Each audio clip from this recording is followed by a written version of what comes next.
So welcome, everyone, to the meeting of the Human Services Committee of May 2nd, 2022. We have a quorum, so I consider us ready to do our business. And our first item of business is approval of the minutes of our meeting of April 4th. Would someone make a motion about So moved. in a second? Second. Okay, all in favor, please say aye. Aye. Aye. Aye. Opposed, no. All right, so the minutes are approved.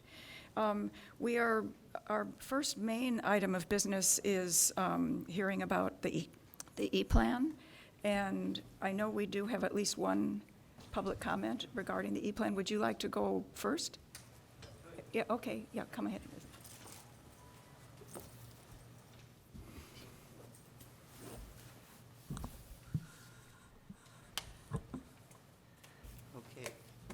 Good evening, Chair and members of the Human Services Committee. I'm Don Ziegler, Evanston resident since 1979, a faculty member of the UIC School of Public Health, and chair of the Evanston Health Advisory Council, or EHAC. EHAC is a collection of professionals from academia, medical, public health, social and educational services, mental health fields, and private citizens here in Evanston. Our mission is to assess, encourage, evaluate, and advocate for community health, and to provide counsel to the Evanston Health Department regarding programs serving people with or at risk of health challenges. The Illinois Department of Public Health requires a local assessment and strategic plan every 5 years and uses the findings from local health departments to produce the needs assessment and a plan for the entire state of Illinois. It's called the I-Plan. I-Plan stands for the Illinois Project for Local Assessment of Needs. Evanston's contribution to this process and our requirement is our E-Plan, which our able HHS staff will be presenting tonight. You know this is important. I know all of you know this is important, but I urge you to pay very close attention as you hear very stark information on health and inequities in Evanston that are drawn from a careful assessment of our local social determinants of health over time. Following this sobering assessment that you'll hear, the E-Plan recommends giving priority to several areas of concern. Each priority over the next 5 years calls for serious attention, which fortunately align with a number of ongoing city initiatives. However, while easy to describe in general terms, this will not be easy as they are influenced not only by social determinants of health, but also political and commercial determinants of health. Therefore, please support these priorities through a health in all commitment by city leadership. Thank you very much. Well, thank you for your comments, and thank you for your service on that committee. That's very, very important for us. So Thank you. It's a privilege. Thank you.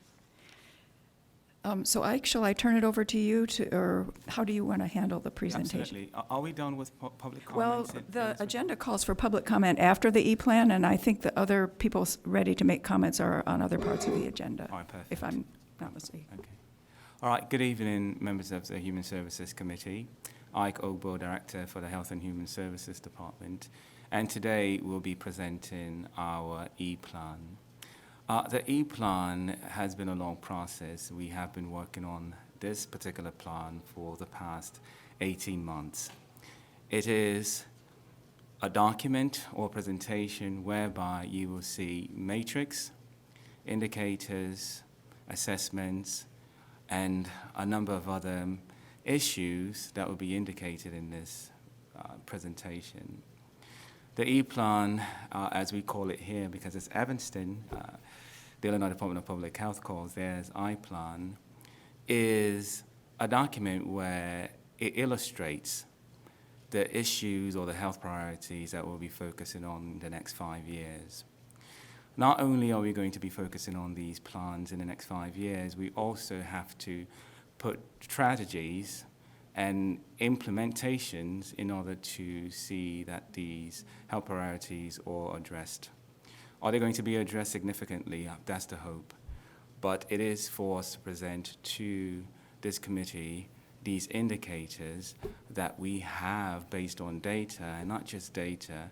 We also sought the input of our community members who range from those in medicine and public health, academia, and what have you, to come up with these health priorities.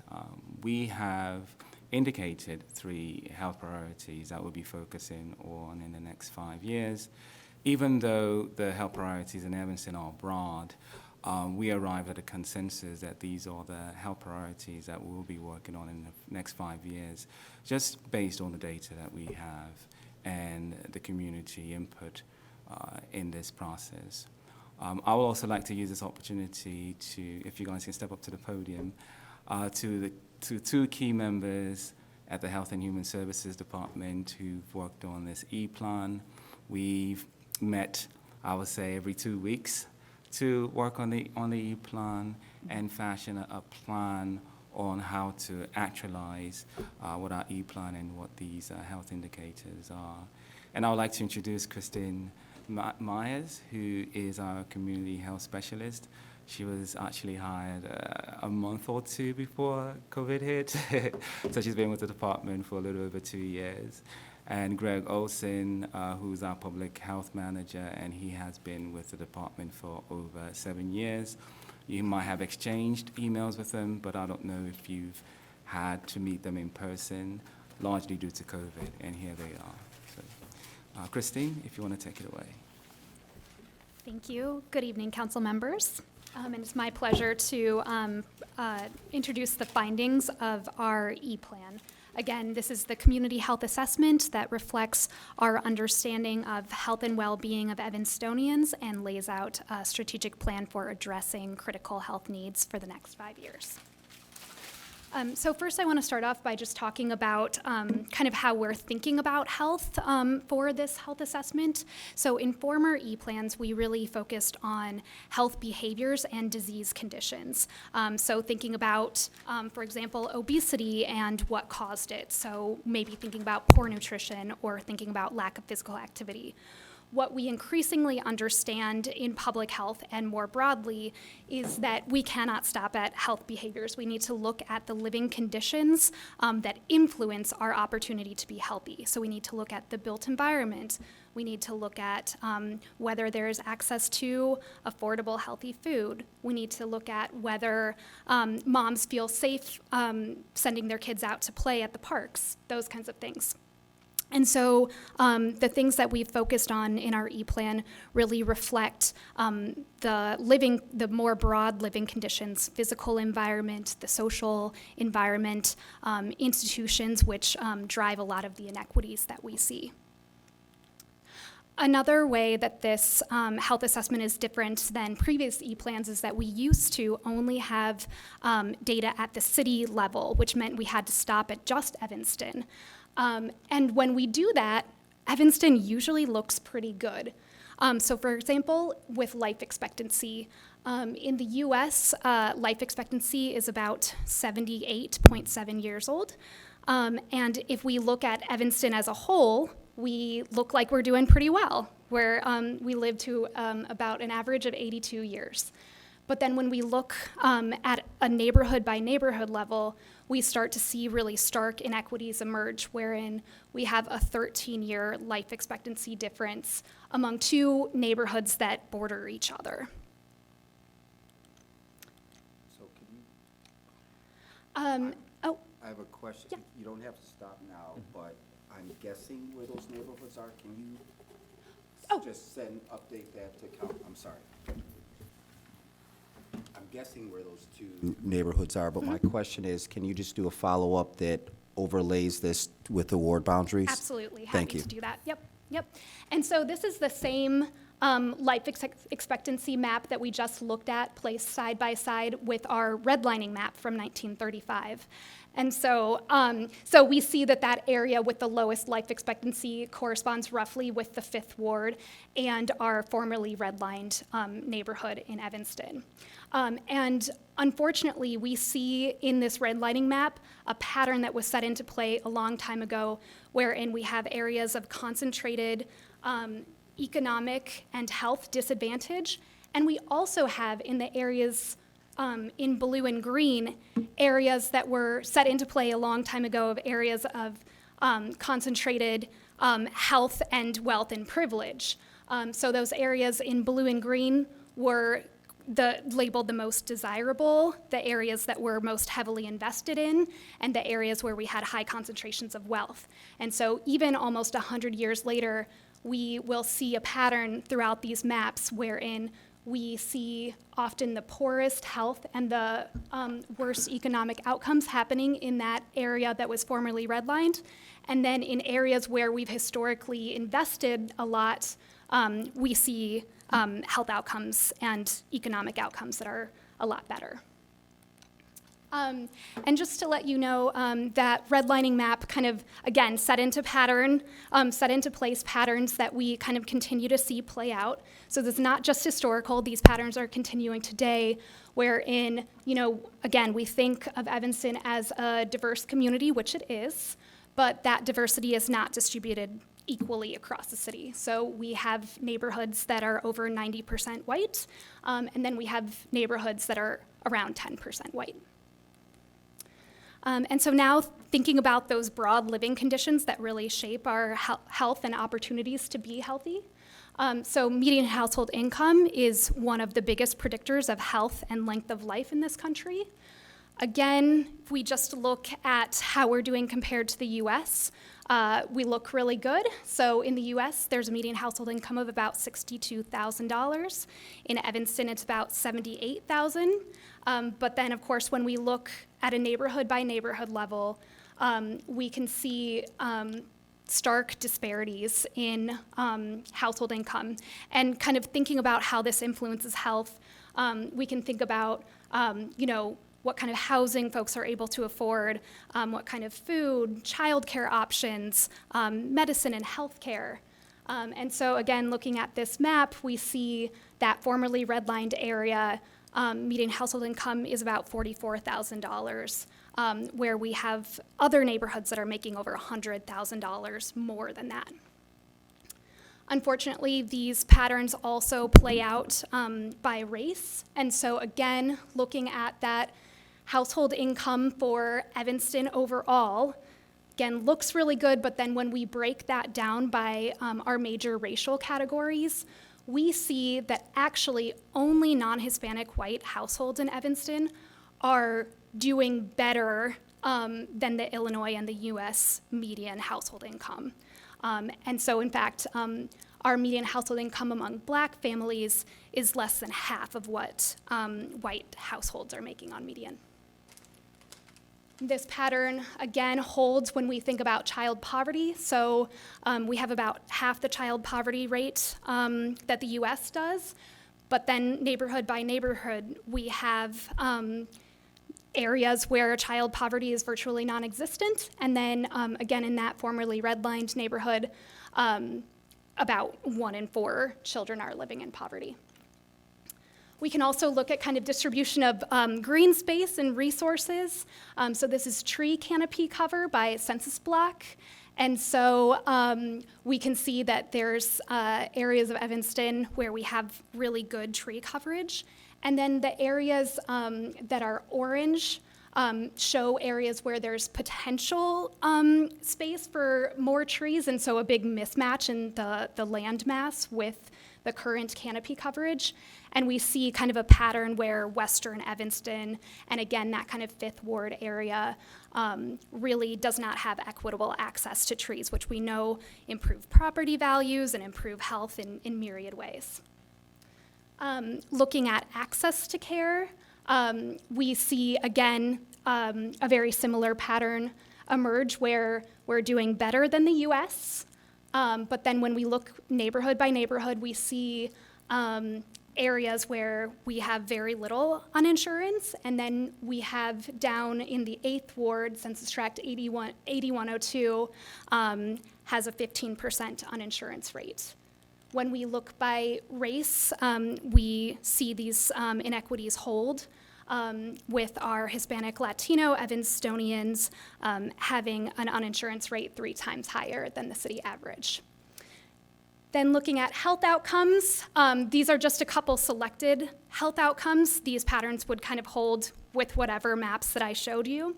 But just looking at diabetes, again, kind of the same thing that we're seeing. Evanston has about half the rate of the US for adults with diabetes.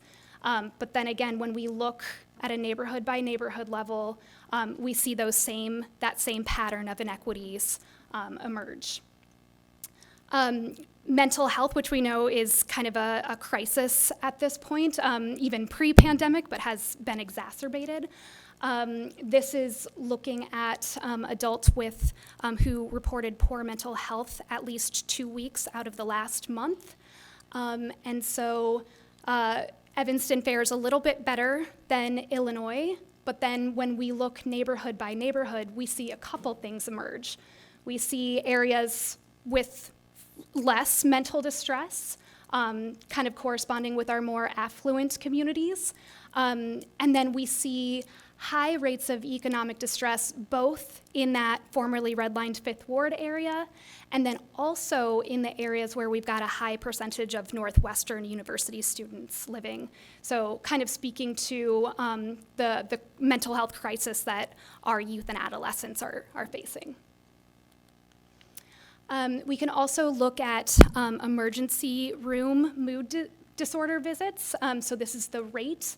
And when we look at emergency room visits for mental health, we're really thinking about, folks who don't have a better place to go because the emergency room is not the right place to be treating a mental health crisis typically. So this kind of indicates a lack of better access to care. So when we look at the state emergency room mood disorder visit rate, we see already there's kind of a black-white disparity. And then when we look in Evanston, we see an inequity that's much more stark. So in Evanston, among residents, Black residents in 60201, they had an ER visit rate that's 7 times higher than white residents. And so again, reflecting kind of a lack of access to mental health care. Then kind of looking at some mortality data. In Evanston overall, for cardiovascular disease deaths, we have about 113.8 deaths per 100,000 for the city overall. And then looking at that Black death rate, we actually have a higher Black-white death gap here in Evanston than we do in Chicago. So very, very stark inequities there. Unfortunately, this death gap kind of holds across a lot of conditions. So we can also look at just premature deaths by all causes, where we see that Black Evanstonians have lost 13,300 years of potential life lost, much, much higher than any other racial category. And so these data kind of point to that we have a lot to work on, but I think that these are kind of the strategic areas of focus that would address the patterns that we're seeing here at play. And so the 3 areas that we've selected to focus on for the next 5 years are racial and health equity, mental health, and climate resilience. And I just want to say, too, that while these are priorities for the health department, we hope that they're also priorities for the city that we can all kind of align and invest in. And I'd be happy to outline kind of the action steps if anybody's interested under those priorities, but I'll stop there and see if you all have any questions. Wow. Amazing report. Committee members, do you want to have questions? Yeah, Councilmember Braithwaite. It's more of a statement, which thank you very much for pulling together this information. And the box that it checks, for me of interest is a lot of the work that we're doing around reparations. And I was just taking a look at the site to see if during the process we've documented a lot of things in terms of redlining housing.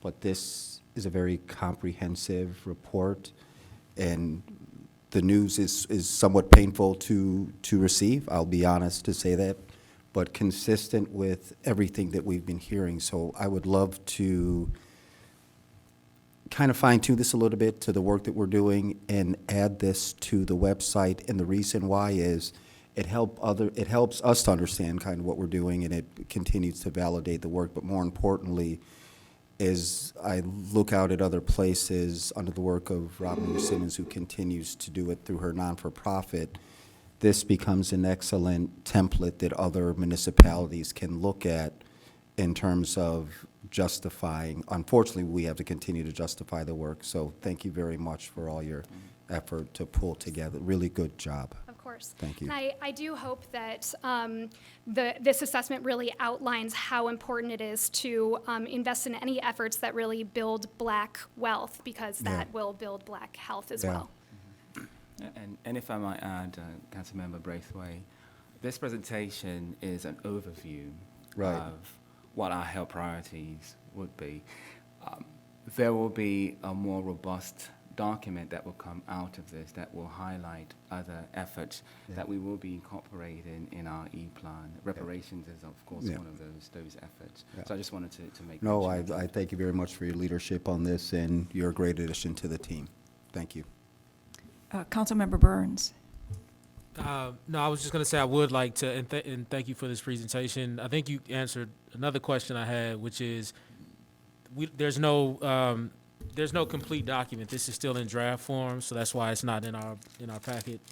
It's not ready yet, right? It's not ready, You're it's not still working on it, finalized. We're hoping to finalize this document in the next month or so. Okay. Keep in mind, this is one of the objectives of the Health Department, to provide a strategic plan for the next 5 years of what our health needs and priorities are, and also to identify strategies and protocols to address those issues. So it is sort of in a draft form. We have not finalized it yet. I would say at this point it's about 85% done until a month when it's time for us to submit it to the Illinois Department of Public Health. So we still have some time to tweak and edit and maybe even add more information to it. Okay. And then you mentioned action steps. Is that ready tonight, or you were saying at a future meeting we could discuss action I mean, items?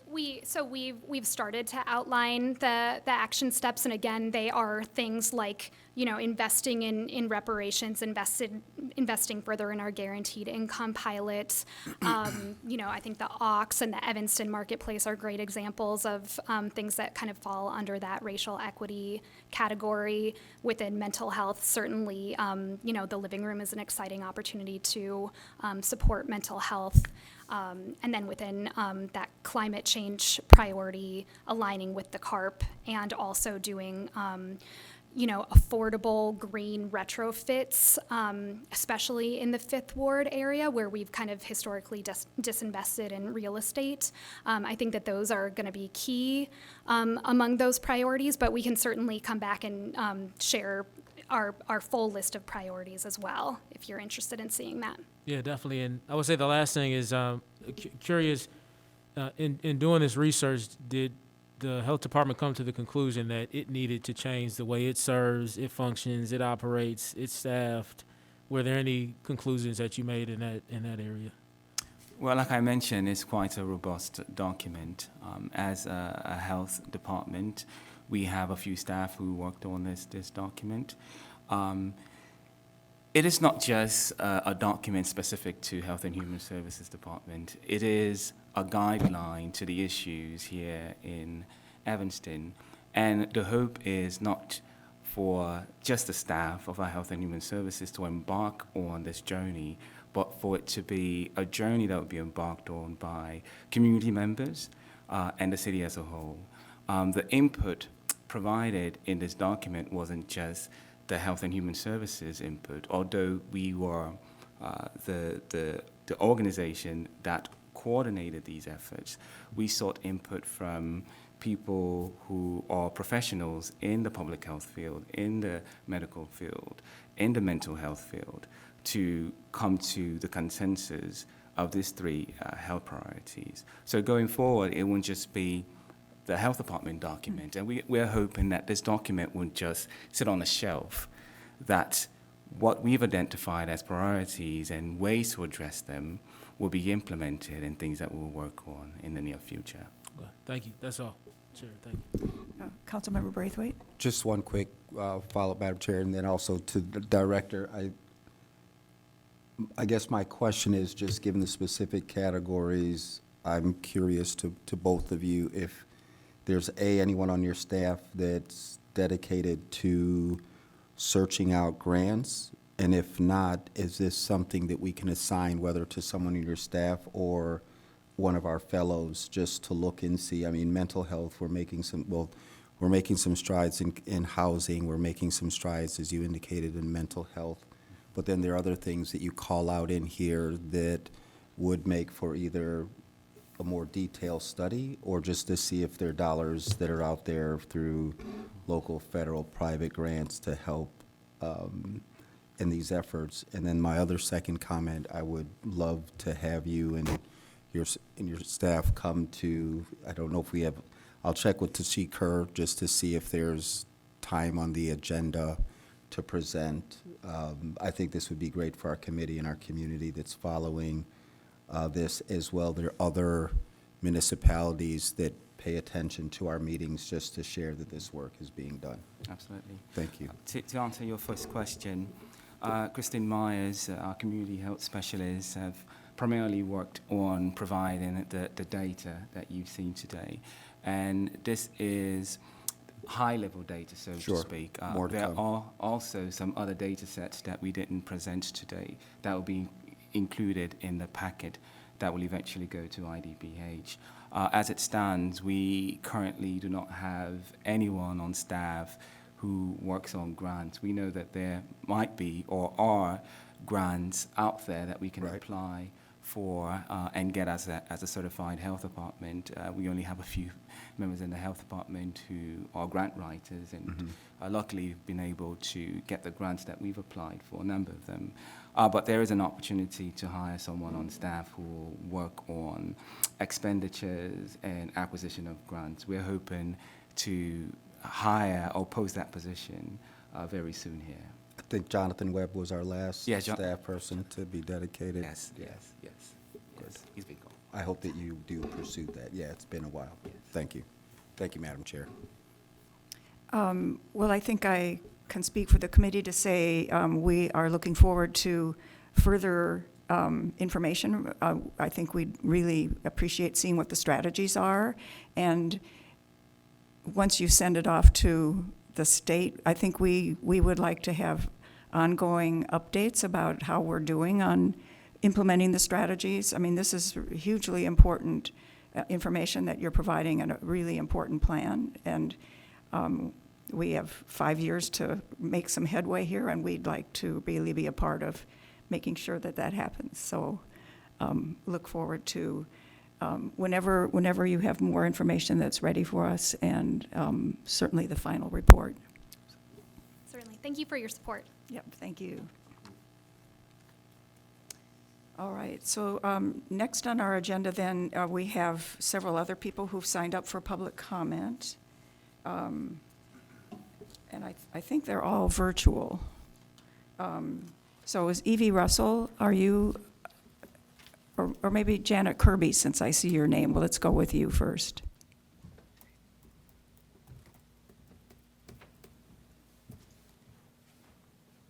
Oops, or Evie. Yeah, okay. Okay. One moment. Can you, There we go. okay, hi. Yes, I don't know if my comments are, what? I don't see myself. Hold on a second. Okay. I don't know if my comments are pertinent or not. because I was looking then at the various regulations, but I'm going to tell them anyway. And if they're outdated or anything else, then take that in consideration.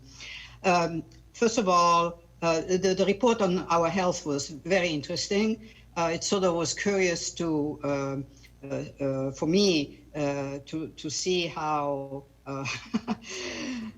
the median income is really like 2.5 times my own income, but that was sort of like, anyway, I live in front of McCullough Park.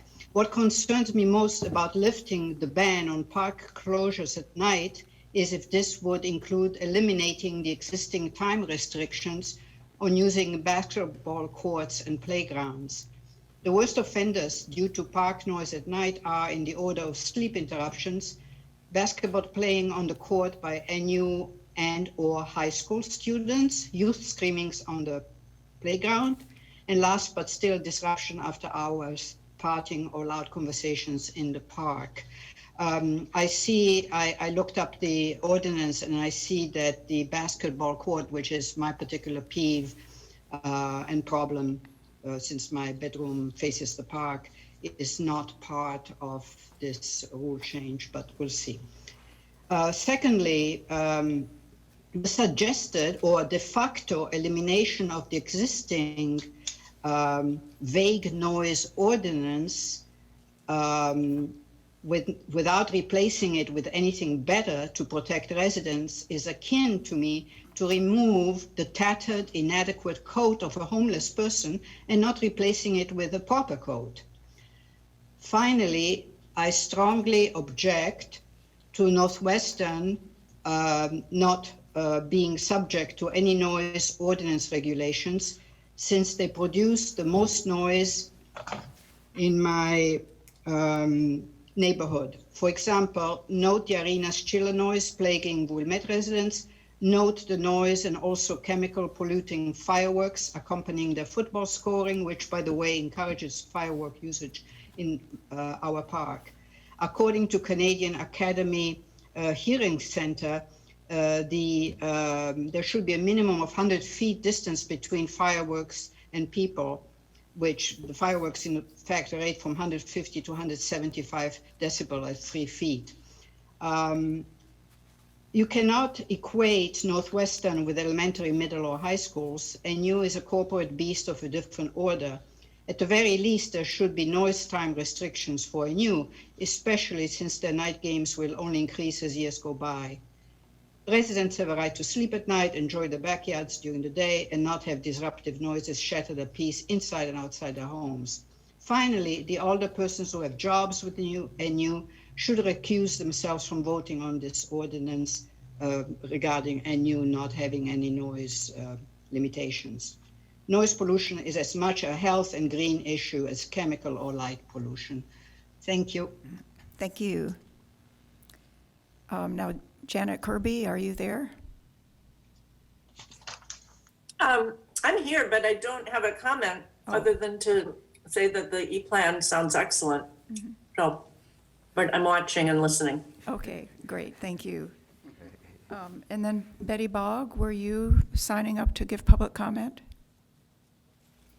I was. Okay, go ahead. Thank you. Good evening, committee members. My name is Betty Bogg, and I'm the Executive Director of Connections for the Homeless. As an agency that is headquartered in the 5th Ward and that serves primarily poor people of color, we are deeply grateful for the important analysis presented in the E-Plan this evening. We witnessed firsthand how disparate social determinants of health play out in real time and are grateful for the opportunity to do our work in partnership with this community, to do our part in addressing the deep inequities that exist here and elsewhere. We know, as many others do, that housing is healthcare. We've been speaking in public comment in council, commission, and committee meetings because we are aware of mistruths about the work that Connections does that are being asserted in such public meetings. I need to address these mistruths as a steward of the agency, its reputation, and the investments we receive from our community partners, the City of Evanston, our faith-based friends, our participants who turn to us when they have nowhere else to go, and our staff who are truly the unsung heroes of this work. As you most likely know, we are in conversations to purchase the Margarita Inn. Such negotiations are sensitive, and therefore I am limited about what I can say. What I can address is the perception that a lack of oversight has led to increased crime and the false claim that we do not provide comprehensive wraparound services for our participants. First, opponents report a huge uptick in crime at the Margarita over the last 2 years. We acknowledge the uptick in calls to emergency services, but as of now, lack comparative data to compare that uptick to other locations.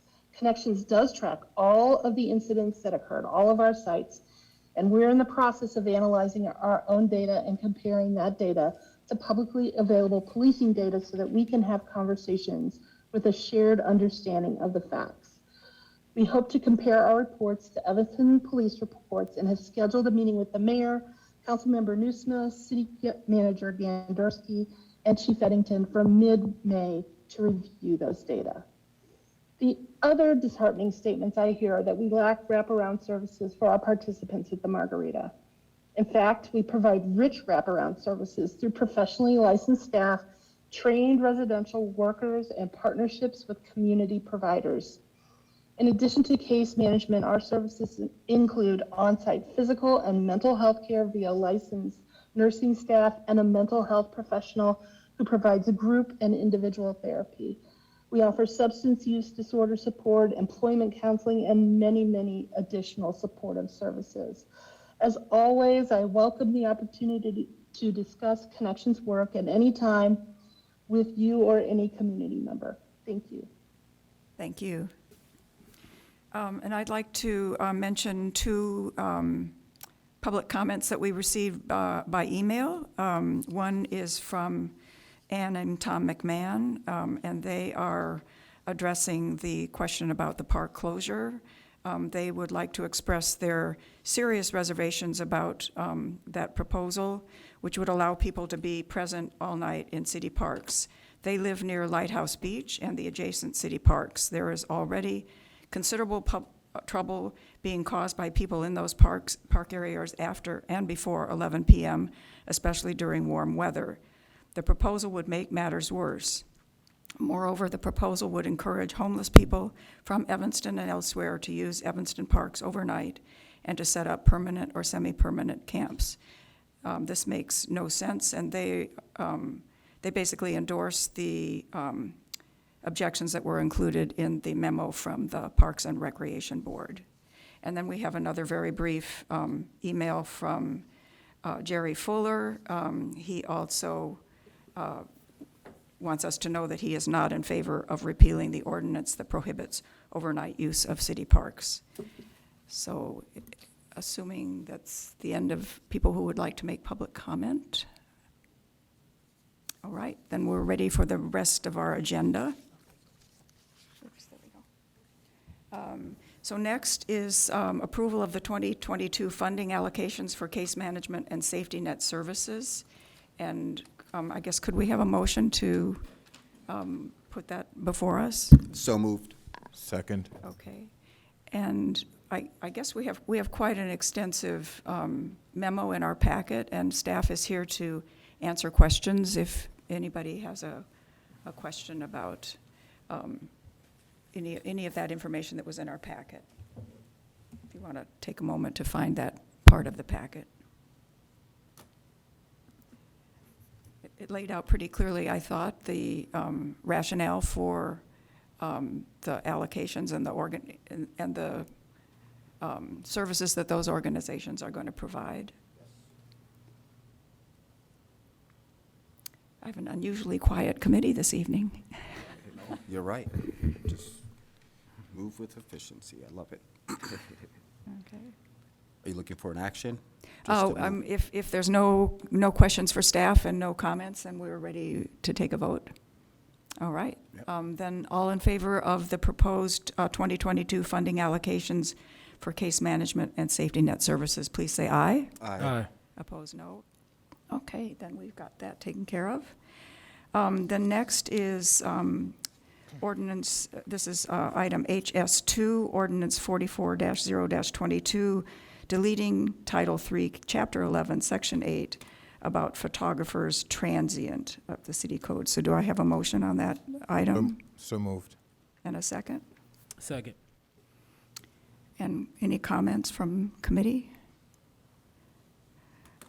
So I guess I do have some comments.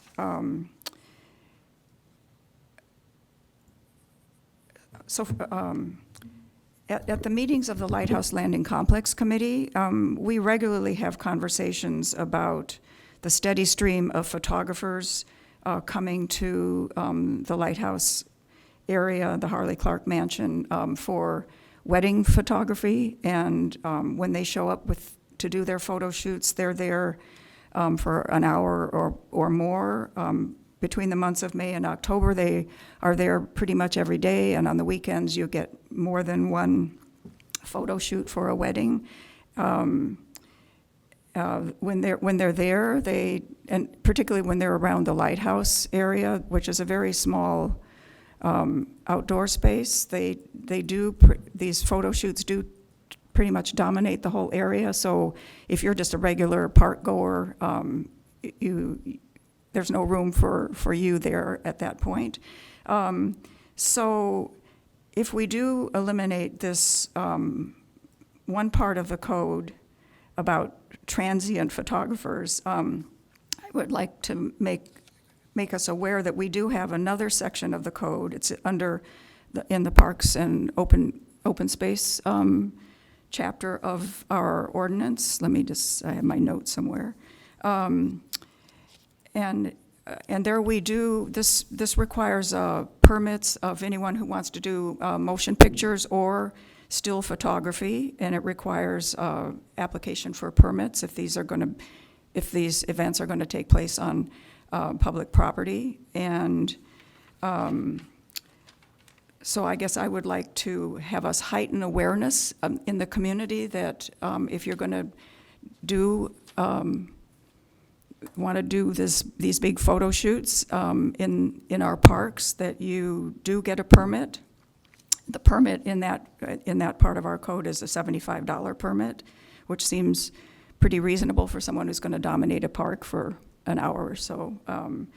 So I guess I would, as part of our move to remove that one part of the code, I'd like us to do something to heighten community awareness of the other part of our code. So Councilmember Braithwaite next.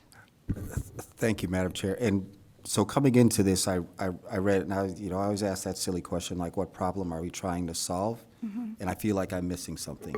And I don't want to, take up a lot of time with this, but I'm making an assumption with the example that you just gave, that if someone has a wedding, that they're taking out a permit anyway for the use of the park. So I'm unfortunately, I think most people are not. They don't realize they should be getting a permit. So we need to do some PR about that.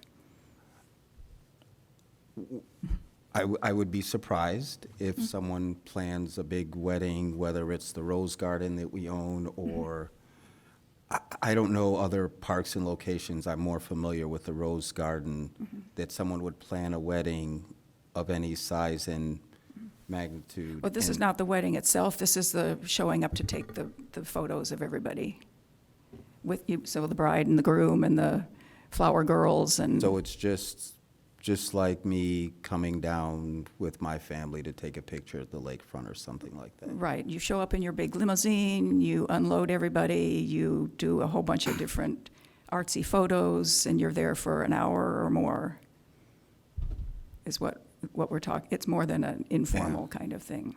I'll just use my own thought process. I respond to things when I receive complaints. So I can't speak for the entire Second Ward, but I could probably search my email, and I can't think of one situation where I've received a handful of complaints about people taking pictures in public. I have to be honest. And so my next question that I ask myself is then how is this enforced? And just given the fact that our police department is probably at one of the lowest levels of, staffing that we've seen over a period of time, I think that this is something that we would want to ask our staff to continue to collect data. I mean, if an officer is called to this and then the station receives another phone call regarding a crime or something else, like this is, and I say respectfully to anyone who's been inconvenienced, this is like low priority. And so I'm sure Councilmember Reed has a thought process behind it, but those are my thoughts. Okay, Councilmember Reed. Yeah, I'm sorry, so what is your concern exactly? Are you concerned about adding this? Because it seems like you're speaking from the standpoint of as if this is a new law. I guess I'm not getting it. That's what I'm saying. I'm not understanding it. I haven't received a complaint on it, so I'm reading this and I'm just not clear on exactly what's the problem we're trying to solve with this. And so what is your interpretation? That we, If you're asking me to interpret it, I can tell you I don't think it's necessary, but I'm don't think asking what's the necessary? specific question, what problem are you trying to solve by eliminating it? by eliminating, okay, so we're on the same page. So my real question is, what problem are we trying to solve by having this ordinance on the books? If someone is, like you said, if your family wants to go to a park or to any public place, and you have a photographer that comes and you want to take a family photo, why should you have to pay a separate permit just to go to a public space and have a photo taken of you and your family? And so that's the problem. I think the thing is that this is not a helpful ordinance to have on the books, that you would have to, if you wanted to go down to the park or the beach and you had a photographer come take a few photos of you, that person would have to get a permit in order to take a few photos of you, as if they were, like a plumber that was coming in to do work at your house. So I'm actually trying to eliminate a point of conflict where residents would unnecessarily have to jump through hoops for something that causes really very little to no disruption. Chair, can I just Yeah, Councilmember Burns. follow-up question? So, and I may not be reading this right, but the intent or purpose of selling or offering the same for sale. So is this saying that this ordinance applies to people who are doing it informally and taking family pictures that end up on the dresser, or is this for people who do it with the intent or purpose of selling or offering the same for sale? Because that's what I see in the memo. Well, the photographer is selling the picture to the family. Okay. And So even, this wouldn't apply then if we pull out my iPhone, right? Because it doesn't. You don't have to have a photographer. So this doesn't necessarily apply to somebody who takes out their iPhone and takes pictures of their family at the beach, at the lakefront. This only applies if someone there is hired to take those photos. sure. Okay. I'm still confused. And also, if someone just wants to go take a picture of a tree and they want to sell that picture of a tree that they took, why not? Why should they have to get a permit to take a picture of a tree or to take a picture of a natural landscape within our city and then sell it? I mean, there's plenty of data, for example, to relate this to something. For example, if weather.com, the data that weather.com uses is data that's gathered by the federal government. They FOIA that data and get that data and use it and upload it to their systems, and that's how we get certain data. And so I think the same principle can apply, that if someone wants to go take a picture of a natural landscape in our city, there shouldn't necessarily, if they're not causing a disruption, they're not blocking the the public way in the same manner that an actual film shoot or something else that would require the license that Councilmember Revelle referenced earlier, then I think we should just let the person do what they're doing and not have to have them jump through some hoop to fill out some permit or waste staff time because someone wanted to go take a picture at the lakefront. And so this also includes motion pictures. I think more specifically what you're saying is it shouldn't be in the criminal code. And it also shouldn't. This is in the There's criminal motion code. pictures as well. Well, motion pictures is covered by the other ordinance that Councilmember That's what I'm Revelle. saying. So you just don't think it should also appear in the criminal code? Correct.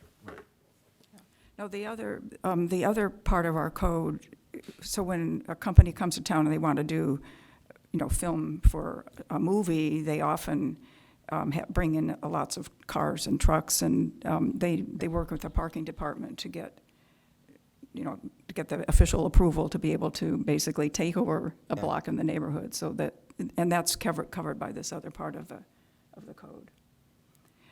So I think we're ready to, council member, it says Fleming here still, but I'm sorry, Hadakaris. I have just one quick question I see Chief Eddington here. Ask him a quick question about this. So, something like this, do you folks ever get calls to enforce like this type of permitting? So I guess what I'm trying to ask is is this something that's just never enforced, and is this kind of superfluous? Do we do it? We, to my knowledge, we have never enforced this ordinance. And I think that tangentially, we may get called if there's a parking problem, if the limos block somebody in, we probably get involved that way, but we go there to manage that issue, and nobody's ever written this ticket. Okay, thanks. Thank you. So Chief, while you're up there, I guess we'll hypothesize now that if we remove it, and people are allowed now to come in without scheduling and all those other things, can you look in your magic crystal ball and guess or pretend how many calls we could potentially get once you open up something like this during a busy season without people having a permit and understand the rules and all those other things surrounding it? Well, I think there's ways to address that. If we decide to go down this road, one of the things that I would suggest, following up the chairperson's recommendation, is someone from the city be assigned to the lakefront that passes out the city business cards that, Mr. Photographer, I'm not going to bother the bride and groom, but you really need to know this and make a phone call. And I think we can train up the people that are making money off this to comply with the other ordinances without a law enforcement intervention. And Councilman Burke, I think this will help. Again, this is about making things, in some sense, not an arrestable offense. I just want to, so it's not that it doesn't need to exist somewhere in the code. It's whether it should eventually lead to an arrest if somebody didn't comply. And I think we're seeing pretty good compliance, with this as it appears in other parts of our code. But I just want to set the stage, and Councilman Reed, maybe you could do this, because there's a few different, the next two items on the agenda follow the same line of thinking, that Councilman Reed has looked over the criminal code, and he is saying there are things that either we just don't enforce, like the chief just said, we have this in our code, but we're not enforcing it.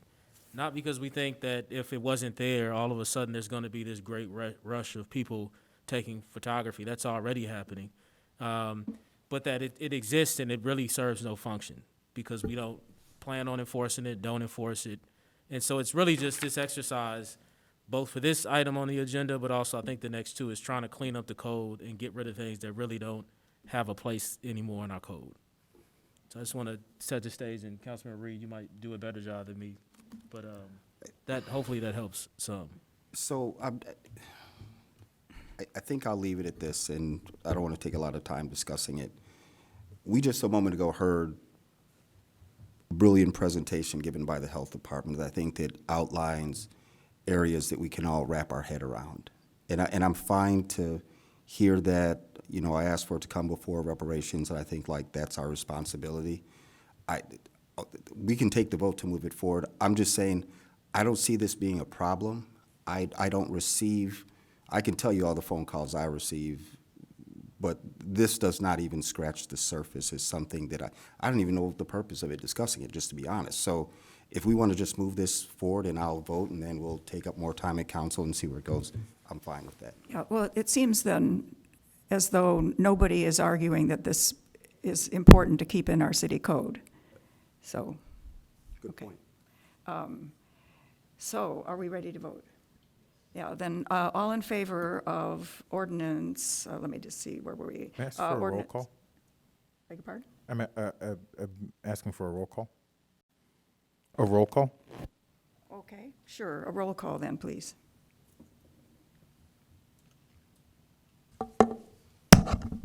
Sorry. Councilmember Braithwaite? No. Councilmember Ravel? Aye. Councilmember Burns? Aye. Councilmember Reed? Aye. Councilmember Gerard Karas? Aye. Sorry. Okay, so the motion passed.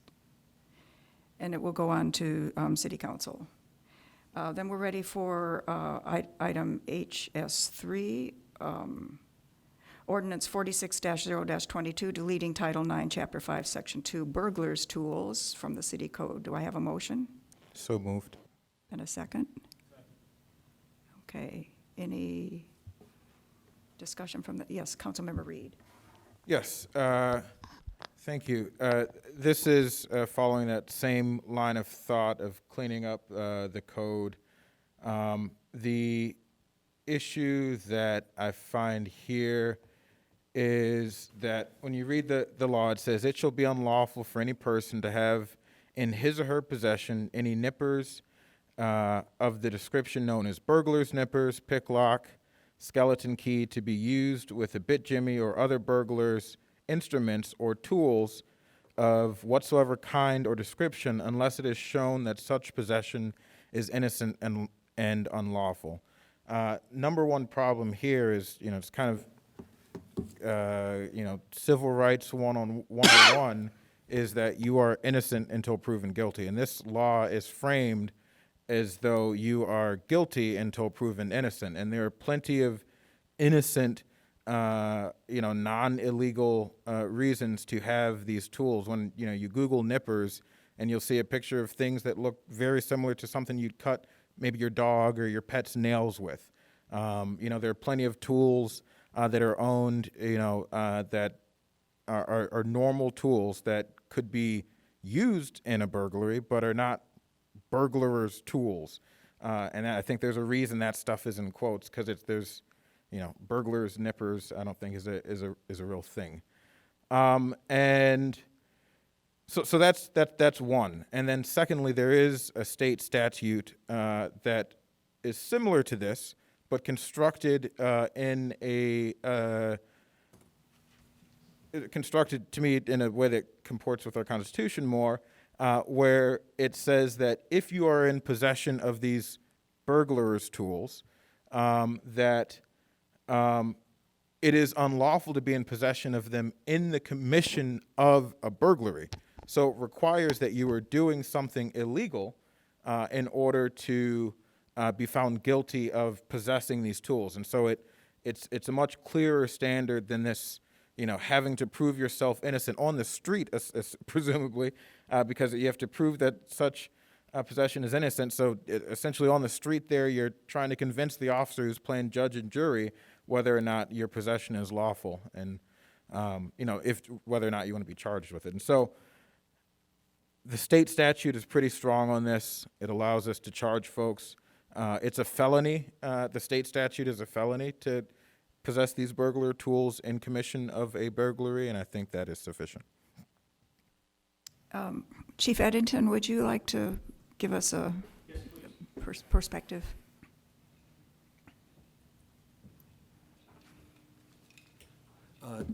Thank you, Chairperson. I want to take up where Councilmember Reed left off. The state charge is a Class 4 felony. When we charged this under local ordinance, and we charged it 2 times last year, one was a juvenile.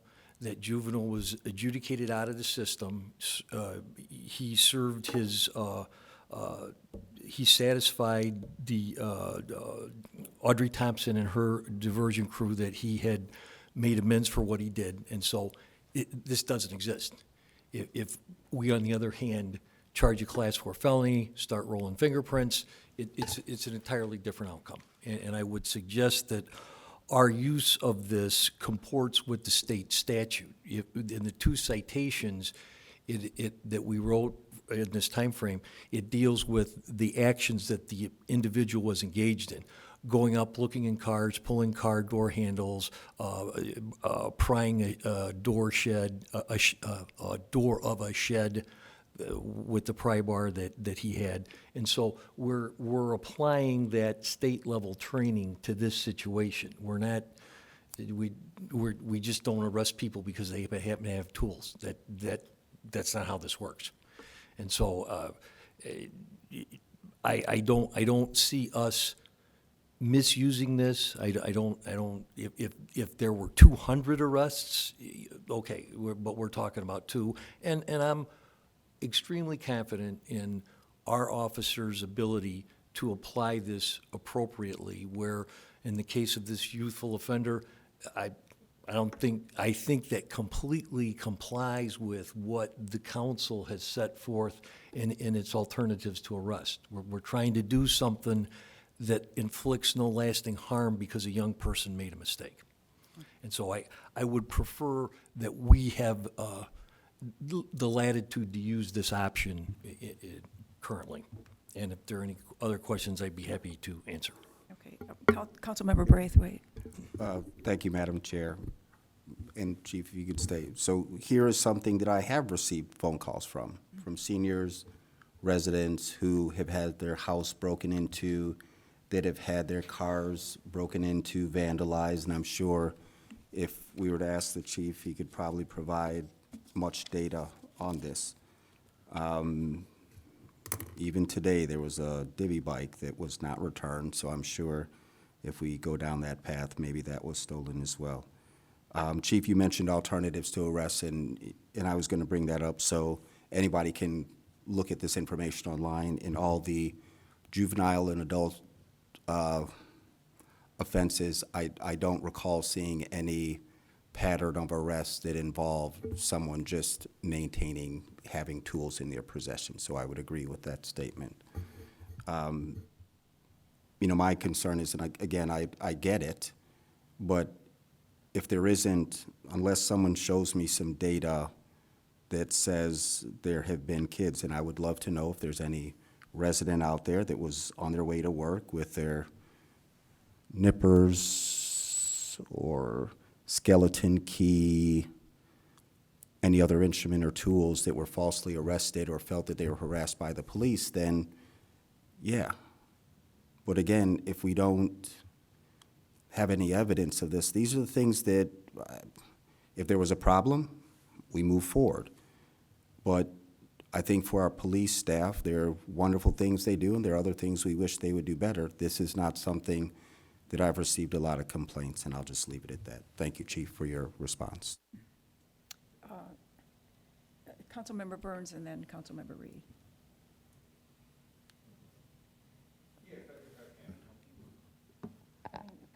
You haven't spoken yet. Councilmember Reed's already spoken, so I was going to let you have a chance, Councilmember Burns. Well, I kind of wanted to hear where you were going to go with it anyway.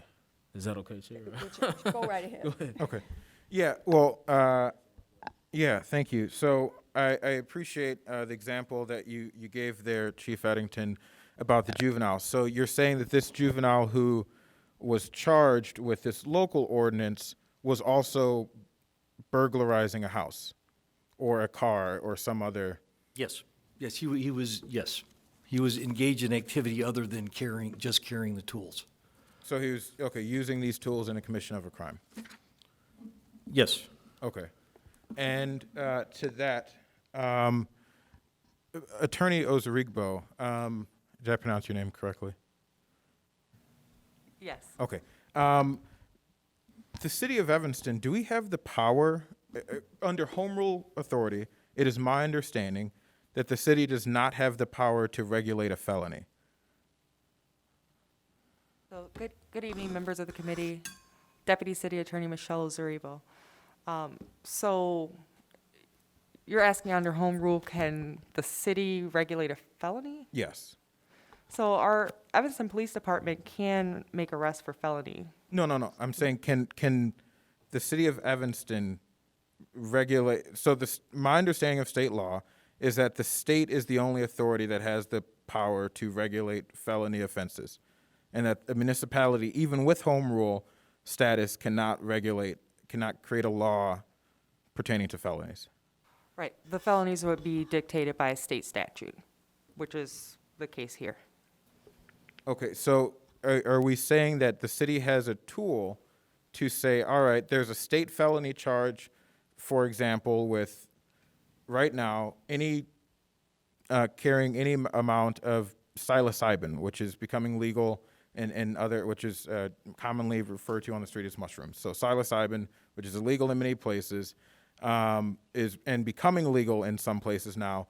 It's a felony at the state level to possess psilocybin. Are we saying that we could create a law here at the local level that just makes it a misdemeanor, and we charge folks with misdemeanors as opposed to felonies? Superseding the state law felony charge for possession of that. So no, we're not saying that, but particularly with this, getting to the burglary tools, the difference would be that right now, under our city code 9-5-2, this would be a ticketable offense, but if we strike the language and just rely on the state statute, then it would be an arrestable offense, which is a Class 4 felony.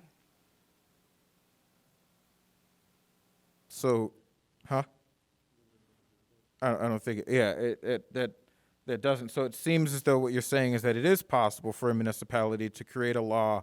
If there's a felony, for one thing, we can create a misdemeanor version of it here at the local level. No, that's not what I'm saying. But that's what we're essentially doing here. If we have a law here where at the state it says it's a felony to possess these tools in commission of a crime, and now we have it here as a misdemeanor. No, I think, again, it's governed by the state statute. The city code doesn't change it to a misdemeanor, it's changing it to, let me pull up the actual code. Can you just, I'm trying to follow along in the conversation while I'm she's looking, confused. just clarify the point that you're making. I just want to keep track of where we are in the conversation. Yeah, the point that I'm making here is that if we do not have the ability to regulate felonies, this charge here, this burglar's tools charge at the state level is a felony. So unless we have the ability at the municipal level to create laws that mirror the state law but bring the charge down from a felony to a misdemeanor, which I don't think we have the authority to do, or if we do, then this, makes me pretty happy, because then we can start treating drug offenses differently that are currently seen as felonies. I'm just saying I don't think I don't think we have the ability to bring a state felony charge down to a misdemeanor. Well, if I can just check with the chief for a second, under the current city ordinance, when this was charged as a ticketable offense, was that for a misdemeanor versus a felony? No, it's a city ordinance charge. We bring it here to adjudication is where it comes. And that gives access to Audrey Thompson's diversion program to get him out of the system. Now, the other adult that was charged was found liable. He was an adult breaking into things, and we felt this was the best course of action in that case. So was that person charged with a misdemeanor, or what were they charged with? They were given a ticket just like the youth. Okay. And that's not a misdemeanor? No, sir. And Chief, I'm curious if you understand the question, if you could answer it, because I understand the question, and I think you do too. I think you understand what he's getting at. Can Yes, you he provide an opinion on that? Not Sure. necessarily a legal one, but I'm think, just curious what you think. Once again, I didn't go to law school, but this is where my experience has taken me. Because we have defined it as a ticketable offense, we have removed the labels of felony and misdemeanor. And once again, how we define a felony is what the penalty is. It's a year and a day in prison is that's the line. Anything above that line's a felony. Anything below that line's a misdemeanor. We've taken it completely out of that conversation And much like what we did with cell phone tickets before the governor changed the law, we brought all the cell phone tickets here. And so we have the latitude in some instances, how we label it, how we phrase it, how we create the ordinance to bring that to a local body that has a little more flexibility, a little more latitude for those places that we want to apply that discretion of how we're treating, especially our more youthful residents. So what makes this eligible for administrative adjudication and sent directly here and not a misdemeanor versus other sections of our local ordinances, our local criminal code? Everything that we have included in that local code along with this comes here to adjudication. If we're doing a felony or misdemeanor, you're going to Skokie. Sure. So, for example, while I was petitioning to run for an office I used to hold, city clerk, I was arrested for a local code violation, and my body was removed from the location. I was put in handcuffs, taken down to the station, and I was given an I bond originally and would have gone to Skokie Court. So why was that local ordinance violation, which wasn't a violation, why was that charged? Why was that not sent to administrative adjudication? And why was that, again, local ordinance? Because of the way the ordinance is constructed. There are certain ordinances we're going to take to Skokie, and there's certain ones that stay here. So what makes, for example, because I also have a referral and will be coming soon, disobedience to police, which myself, Lawrence Crosby, who is the young man who was arrested by the Evanston police for stealing what turned out to be his own car. He was also charged with disobedience to police, or obedience to police in a public place. It's part of our code. So what in that section of code makes that something that goes to Skokie Courthouse versus this? And I also know someone who was arrested under this, who was, again, their body was physically taken from the location, taken down to the station, and they were arrested under this 952 just for possession.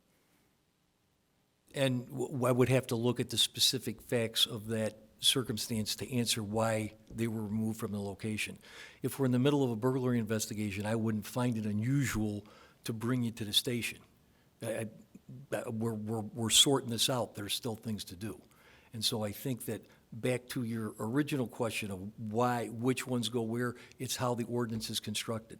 It's what words we use to build the ordinance dictate our actions. Ms. Ozarigbo, can you please help maybe on the obedience to police in a public place, which is... So, wait, Councilmember Reed, Sure. can we stay focused on this one part of the Well, code? no, the reason I asked that is because I don't understand with that, what in that section of code specifically says, hey, this is going to Skokie Courthouse, and what makes this section of code different and says that, hey, it's only going to administrative adjudication? I don't see what creates that. I guess, Chair, I would ask, like, I feel the need to say that, like, these are the things that I would request for any of us, including myself, if it's specific legal questions, to not put our staff on the spot, and I'm sure you're able to answer it or put us through this. This is stuff that I would have loved to have seen as part of the information. Me too. So if you've asked the question of Corporation Counsel and you didn't receive an answer, I think that's a whole other topic that we can explore after this. But I'm just saying for future reference that you've given this more thought than anyone else here, and I can understand your reasons for it. But if it's something that I'm going to take action on, I'm more concerned about just discussing this than getting into a law discussion that I would want to have the ability to read more, is all I'm saying. And if I can just say that the only reason I even am bringing that up is this is the first time we've communicated specifically about this, and this is the first time it's being brought to the committee, and Chief Eddington is expressing, hey, I believe that that these violations are only directed to administrative adjudication. That's what you expressed there. It's an option to bring it here, yes. But yes. so there's also an option for it to be a misdemeanor and go to Skokie Courthouse. Yes, depending on how we charge it. Now, when we say misdemeanor, we're saying it's a state charge. Some of our local charges do go to Skokie. And once again, that's a rather long, complex discussion that both the Corporation Council and I will need some time to prepare to produce the precision answers that you're looking for. Okay, so we have a Councilmember Harakaris who has a question or comment. Oh, I'm sorry. I thought, okay, go ahead. No, I was just going to say that I mean that question on whether or not the city of Evanston can charge for a misdemeanor versus a felony under state code is still a remaining question that I have, both for this issue, but really other issues, I guess, where that may be the case. I kind of agree with Councilmember Braithwaite. These are things that I think we should have sorted out before the conversation at the committee level, and so I want to hear from Holly Carter, but I would, I think move it as we can with committees just to table this into the next meeting, so we can get some of that information back. That's all, Chair. Thank you. Okay.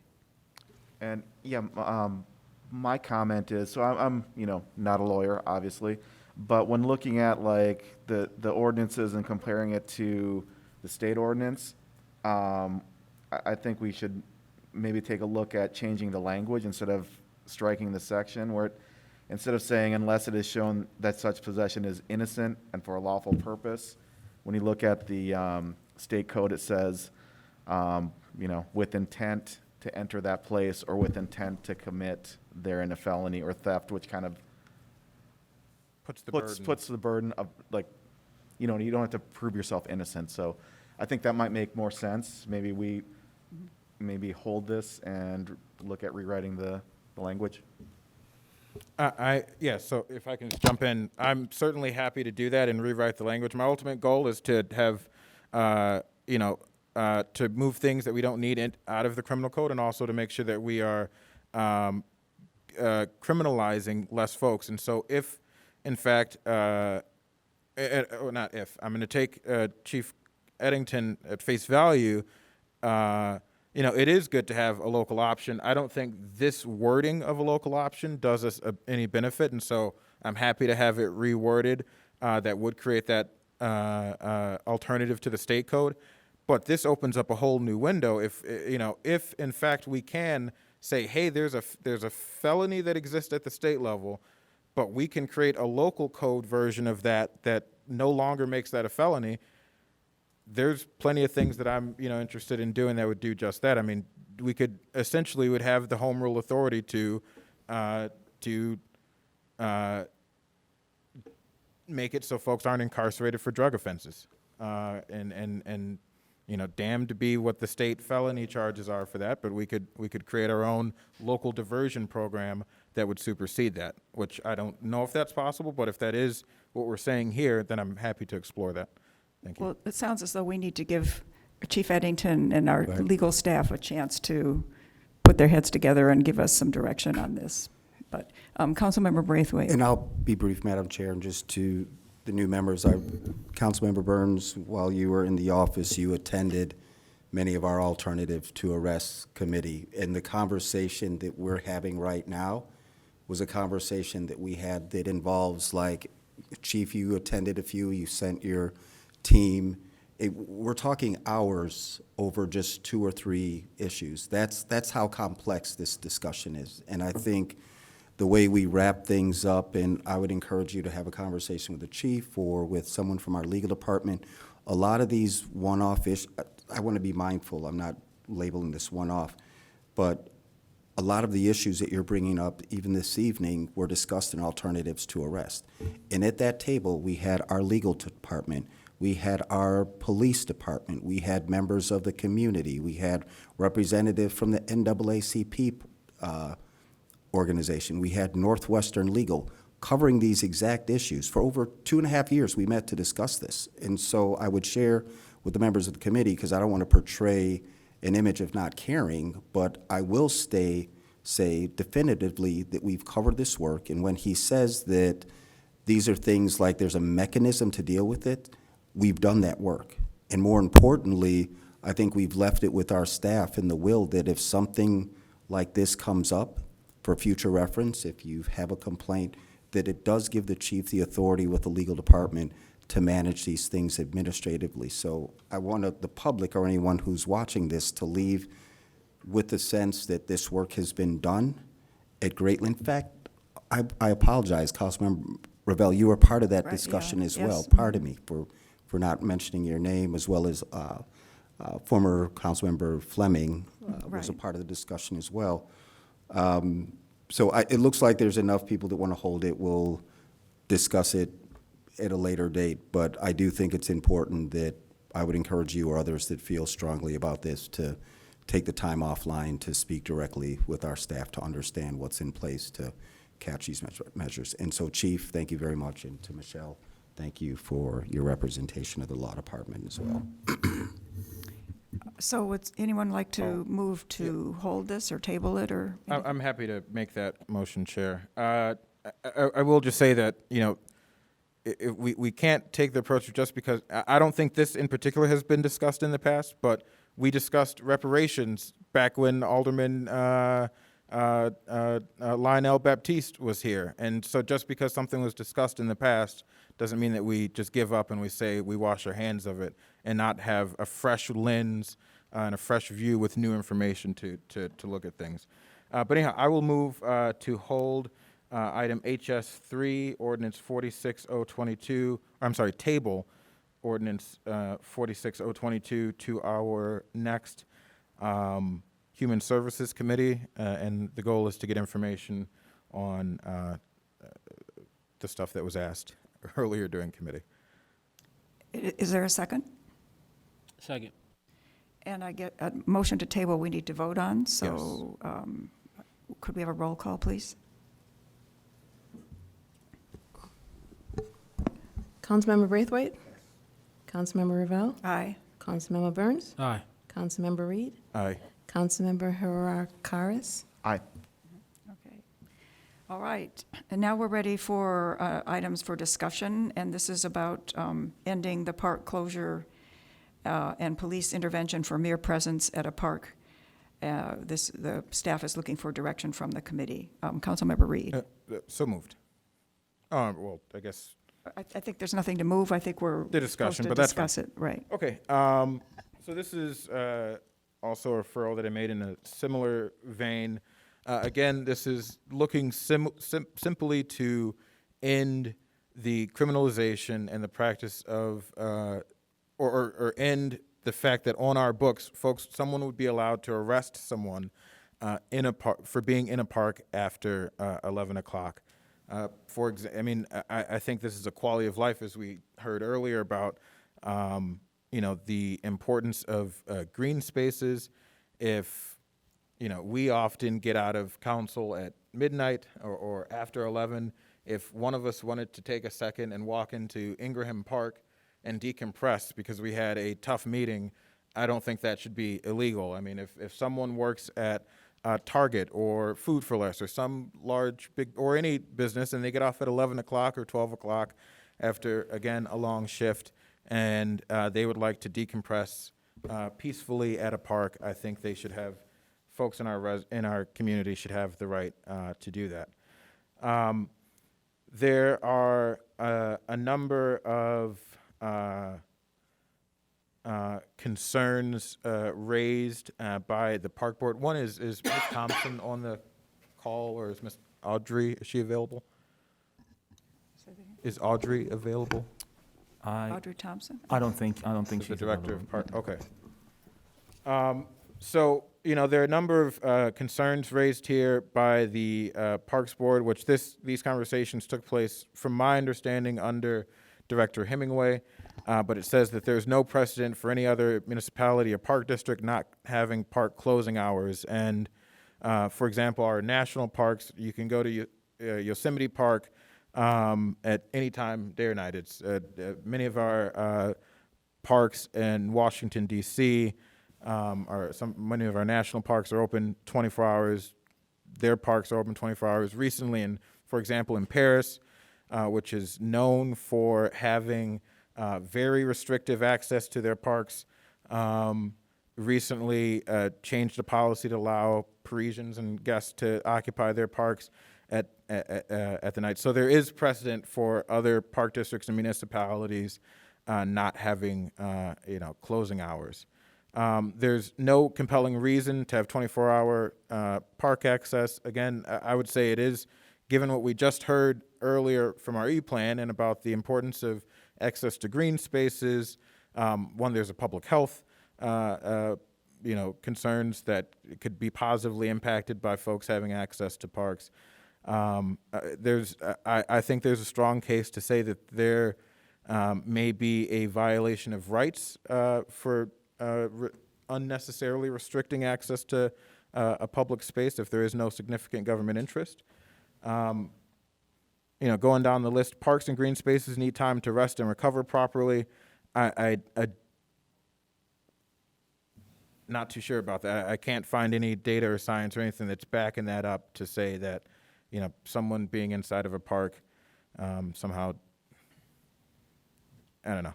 And so there need to be an increase to patrolling in parks if there are no park hours. Currently, our police department, from what I got from Chief Eddington earlier, is that we don't patrol the parks now, and that typically if our police department is in the parks, or they're responding to a call for service in the parks. And so it doesn't seem that we would change that practice if parks were open overnight. The homeless population would migrate to our parks. Encampments. I think we can make it very clear in the ordinance that encampments are not allowed in our parks. Currently, and so I'll come back to that, but I think we can make it very clear that encampments are not allowed in our parks. You can't build structures in the parks, and a tent is seen as a structure, so there won't be an encampment, and we can certainly, again, legislate around that specific concern. Again, a major concern with unauthorized usage of parks during overnight hours. For example, as Evie mentioned, it would be disruptive for someone to occupy a basketball court and play basketball at 11 o'clock at night. It would be disruptive for someone to use the tennis court at 11 o'clock at night as well. I get that. And currently under our code, and nowhere in this proposal would it eliminate the section, which I can say that section now, which is section 7.10.3 general regulations, which says that practice on tennis backboards, you're not allowed to use the tennis courts you can only use the tennis courts from 8 a.m. to 9 p.m. You can only use the basketball courts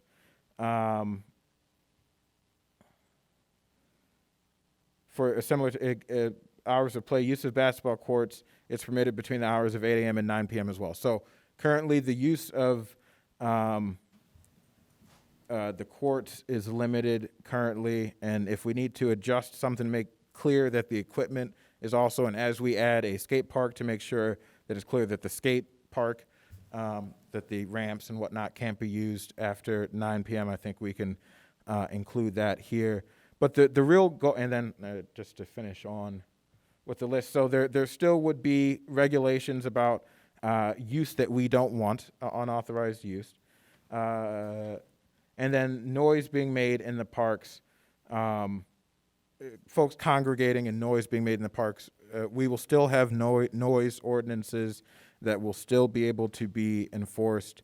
And so I think all of these concerns that were raised by the board, and I unfortunately didn't I didn't know that this was coming when this was coming up to the board. I didn't know it was in fact going to the board before it did, so I didn't get to have a conversation with them to clarify some of this stuff. But the only thing that would change here is that we would no longer arrest someone for sitting in a park at 11 o'clock at night.